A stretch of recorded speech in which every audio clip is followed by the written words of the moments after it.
اور یہی بات ہے کہ دنیا کا ہر درندہ ہماری طرف دیکھتا ہے اور خونخوار نظروں سے مٹانے کی کوشش بھی کرتا ہے. اور یہ پہلی بار نہیں، چنگیز اس کے بڑے بھی آئے، ہلاکو اس سے بڑے بھی آئے، لیکن وہ اس دین متین کا کچھ بگاڑ نہ سکے. آپ بھی نہ گھبرانا، یہ جلسے کوئی ختم نہیں کر سکتا اور نہ یہ نام ہمارے کبھی ختم کیے جا سکتے ہیں. کچھ بات تو ہے کہ مٹتی نہیں ہستی ہماری، کچھ بات تو ہے کہ مٹتی نہیں ہستی ہماری. صدیوں رہا ہے دشمن دور زماں ہمارا، یونان و مصر و روما سب مٹ گئے جہاں سے، باقی مگر ہے اب تک نام و نشاں ہمارا.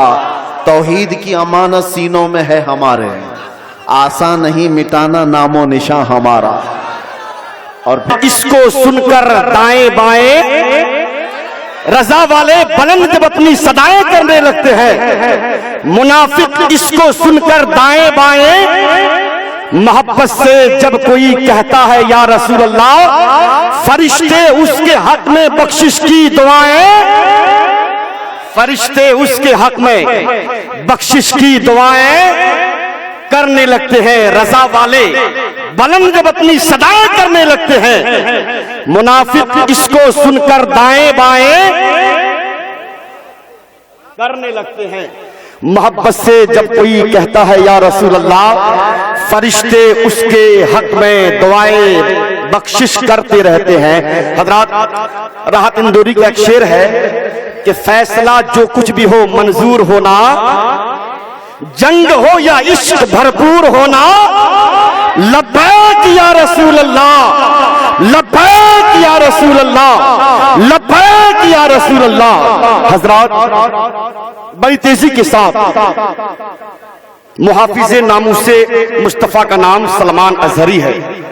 اعلیٰ حضرت کی تلوار خونخوار کا نام سلمان اظہری ہے. مجاہد ملت کے تیور کا نام سلمان اظہری صرف عاشق کا نام نہیں بلکہ محبوب کا نام ہے.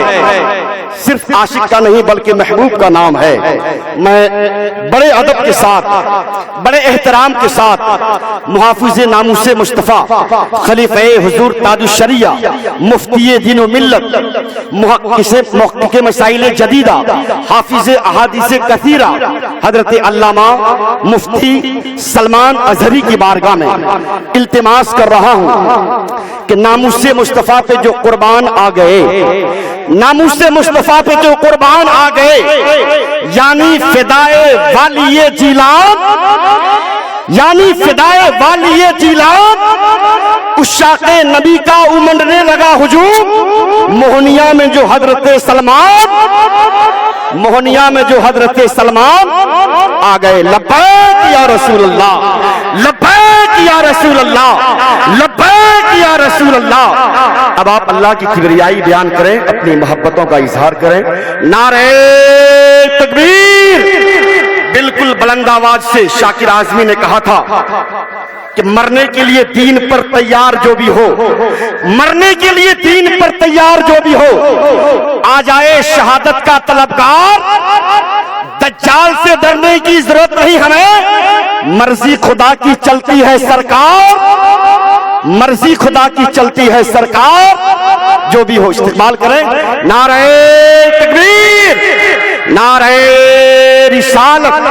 امام احمد رضا کانفرنس، سرزمین موہنیا، مسلک اعلیٰ حضرت، فیضان اعلیٰ حضرت، فیضان حضور تاج الشریعہ، محافظ ناموس مصطفیٰ، ناشر مسلک اعلیٰ حضرت، بستی بستی قریہ قریہ، بستی بستی قریہ قریہ، بستی بستی قریہ قریہ، بستی بستی قریہ قریہ.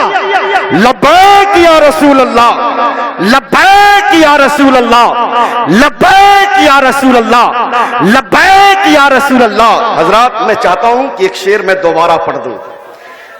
حضرت کچھ لکھ رہے ہیں، اگر اجازت ہو علماء اکرام کی.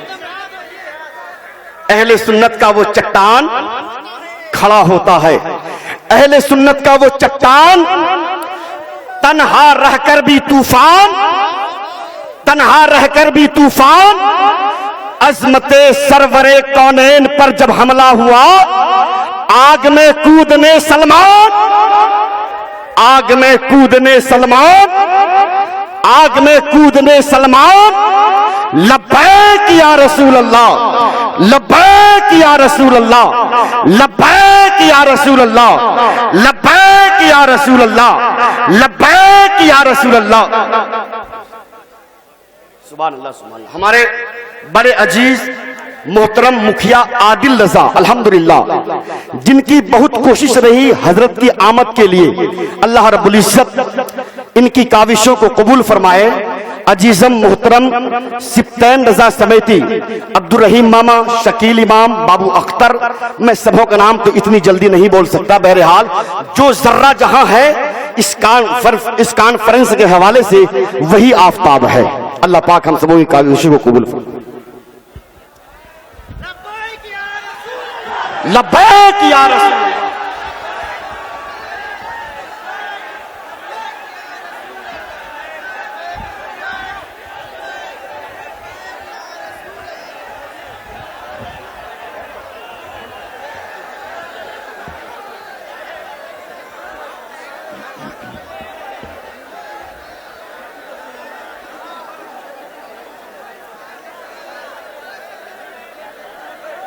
منبر نور پر جلوہ بار علماء ذویل احترام، مشائخ، سادات، حاضرین اہل سنت و جماعت، السلام علیکم ورحمۃ اللہ وبرکاتہ۔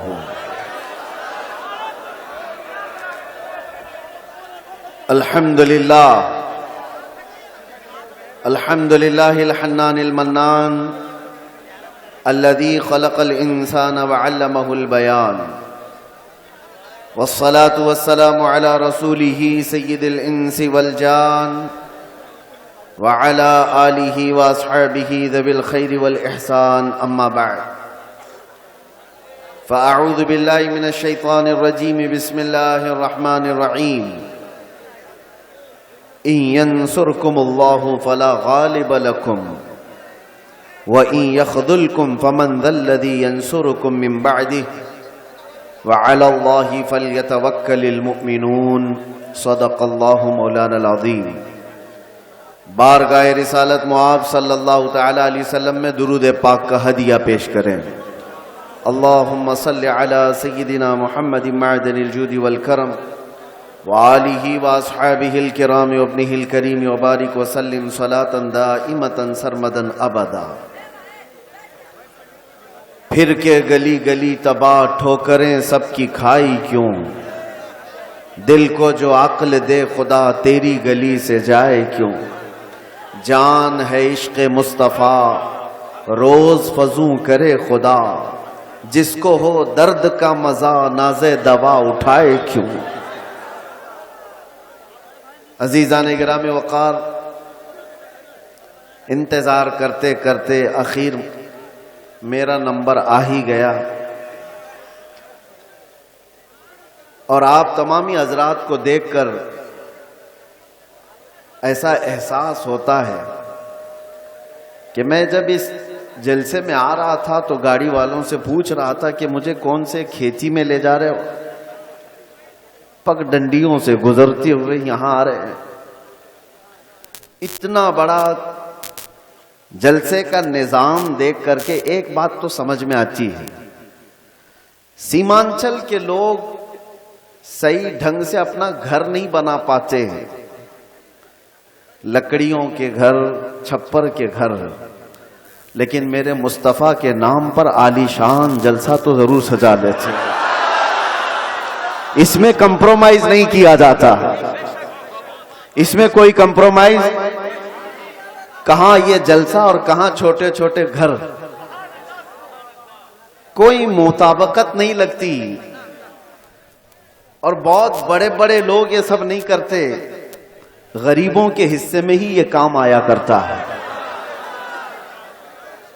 اللہ کے نبی صلی اللہ تعالی علیہ وسلم نے جب مکہ مکرمہ میں تبلیغ شروع فرمائی تھی تو غریبوں نے ہی سب سے پہلے اسلام قبول کیا تھا۔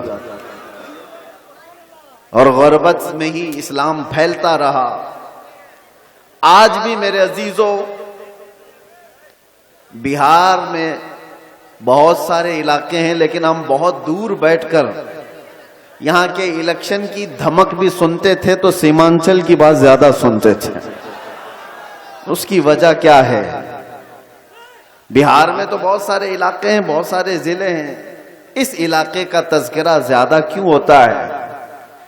وجہ یہ ہے کہ یہاں پر وہ قوم زیادہ ہے جو لوگوں کی نظروں میں چبھتی زیادہ ہے، اور یہی بات ہے کہ دنیا کا ہر درندہ ہماری طرف دیکھتا ہے اور خونخوار نظروں سے مٹانے کی کوشش بھی کرتا ہے۔ اور یہ پہلی بار نہیں، چنگیز اس کے بڑے بھی آئے، ہلاکو اس سے بڑے بھی آئے، لیکن وہ اس دین متین کا کچھ بگاڑ نہ سکے۔ آپ بھی نہ گھبرانا، یہ جلسے کوئی ختم نہیں کر سکتا، اور نہ یہ نام ہمارے کبھی ختم کیے جا سکتے ہیں۔ کچھ بات تو ہے کہ مٹتی نہیں ہستی ہماری، کچھ بات تو ہے کہ مٹتی نہیں ہستی ہماری، صدیوں رہا ہے دشمن دور زماں ہمارا، یونان و مصر و روما سب مٹ گئے جہاں سے، باقی مگر ہے اب تک نام و نشاں ہمارا، توحید کی امانت سینوں میں ہے ہمارے، آسان نہیں مٹانا نام و نشاں ہمارا۔ اور پھر ایک بات باطل سے ڈرنے والے اے آسماں نہیں ہے ہم، 100 بار کر چکا ہے تو امتحان ہمارا۔ ایک بڑی لذت ہے، بڑا عجیب احساس ہے بہار کے، بنگال کے، جھارکھنڈ کے جلسوں میں۔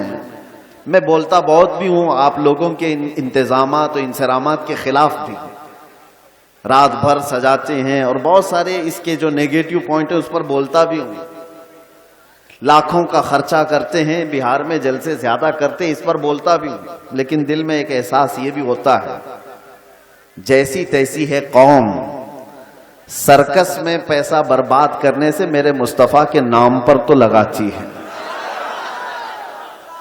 کسی اور جگہ پر ان کو چھوڑ دیا جائے تو شاید پتہ نہیں مجرے کرنے والوں کو دیکھیں گے لوگ۔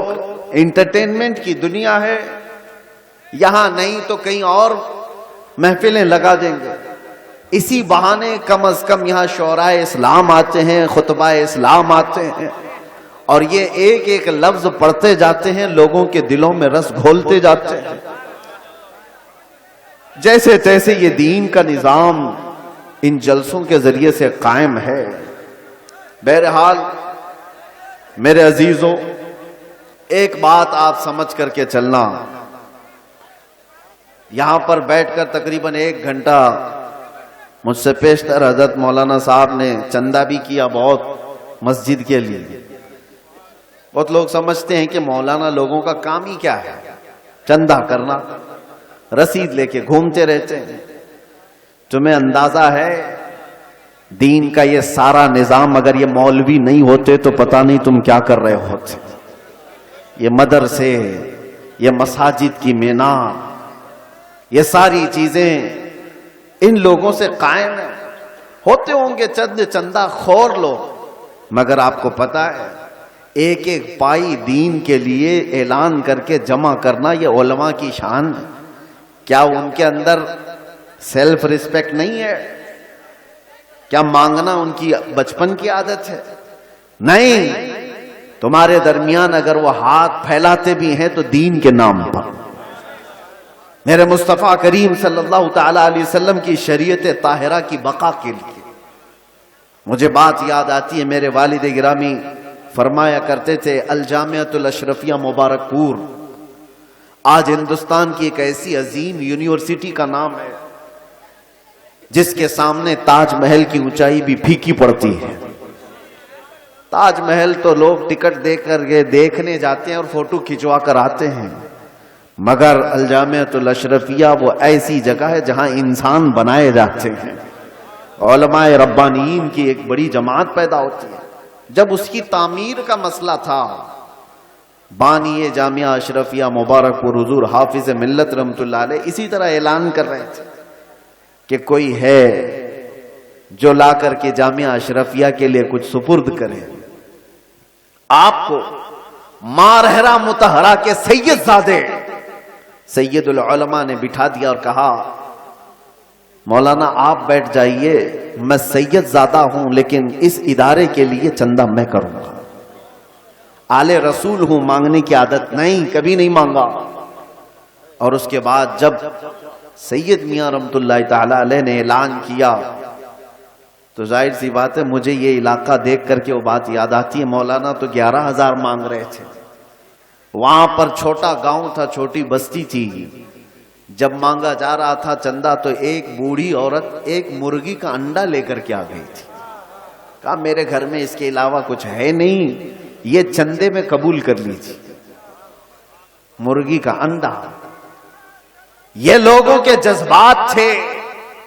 اور ایسا نہیں ہے کہ وہ انڈا دیکھ کر کے اس کو بھیج دیا گیا کہ اس کا کیا کیا جائے گا، اس کو بھی قبول کیا گیا. اور سید میاں رحمت اللہ علیہ نے فرمایا تھا اس عورت نے زمانہ یوسف کی یاد دلاتی ہے. خریداروں میں اس کا نام آ جائے بس اس لیے حاضر ہو گئی. بہرحال اس نظام پر میں نے تھوڑی سی گفتگو اس لیے کی کہ علماء کو حقیر مت سمجھو. یا علماء ذوی الاحترام اگر دین کے نام پر تم سے کچھ طلب کر رہے ہیں تو سارے لوگوں کو ایک کیٹیگری میں مت شمار کرو. ایک جملہ میں آپ سے کہتا ہوں، توجہ سے سننا. ہر داڑھی والا چور نہیں ہوتا، لیکن چور داڑھی رکھ لیتا ہے. چور اپنی چوری چھپانے کے لیے داڑھی رکھ لیتا ہے. ہاں، اس فارمولے کو سمجھ کر کے چلیں اور اس کو ہر جگہ فٹ نہ کریں. داڑھی والے کو دیکھ کر کے حقارت سے دیکھنا میرے عزیزوں ہرگز نہیں. کچھ چور اگر اس طرح کے لباس پہن لیں تو ایسا تھوڑی نہ ہوتا ہے کہ ہم یہ بھی تو نہیں کہہ سکتے کہ ہر چائے والا چور ہے. نہیں کہہ سکتے، نہیں کہہ سکتے. سب کو ایک کیٹیگری میں کیسے شامل کر دیں؟ یہ ایک جملہ آپ یاد رکھیں. میں کسی کا نام نہیں لے رہا ہوں. اور دوسری بات، علماء ذوی الاحترام کے لیے خاص طور پر میں نے آیت کریمہ کی تلاوت کی ہے خطبے کے بعد. اِنْ اللہ فلا غالب لکم. اگر اللہ تمہاری مدد کرے تو کوئی طاقت تم پر غالب نہیں آ سکتی، کوئی تم پر غلبہ نہیں حاصل کر سکتا. یہ ایک جملہ قرآن پاک کا اتنا پاورفل ہے، اتنا پاورفل ہے کہ اللہ تمہاری مدد کرے تو کوئی غالب نہیں آئے گا. اور اگر کوئی غالب آیا ہوا ہے ہمارے اوپر تو اس کا مطلب ہے کہ تم محروم ہو یا ہم محروم ہیں اس عظیم مدد سے جس کا وعدہ قرآن میں اللہ تعالیٰ نے فرمایا وہ ہمارے اعمال کی بنیاد پر. مرشد گرامی حضور تاج الشریعہ رحمت اللہ تعالیٰ علیہ ایک آیت کی تفسیر فرماتے ہوئے ہم سے کہہ رہے تھے کہ ایک صاحب آئے اور انہوں نے کہا کہ حضرت ہمارے گاؤں میں بہت فسادات ہو گئے، وائلیشن ہو گیا، لیکن مسلمانوں کو پکڑ کر کے پولیس لے جا رہی ہے. 8-10 دن ہو گئے، ابھی تک تھمی نہیں ہے یہ گرفتاریاں. اور وہ بیان کرتے کرتے انہوں نے یہ کہا کہ یہ ساری پکڑ دھکڑ جو چل رہی ہے اس کی ساری مخبری مسلمان ہی کرتے ہیں. کون کہاں کس گھر میں چھپا ہے اور کیا کیا کر رہا تھا سب مسلمان ہی بتاتے ہیں اور آ کر کے ان کو اریسٹ کیا جاتا ہے.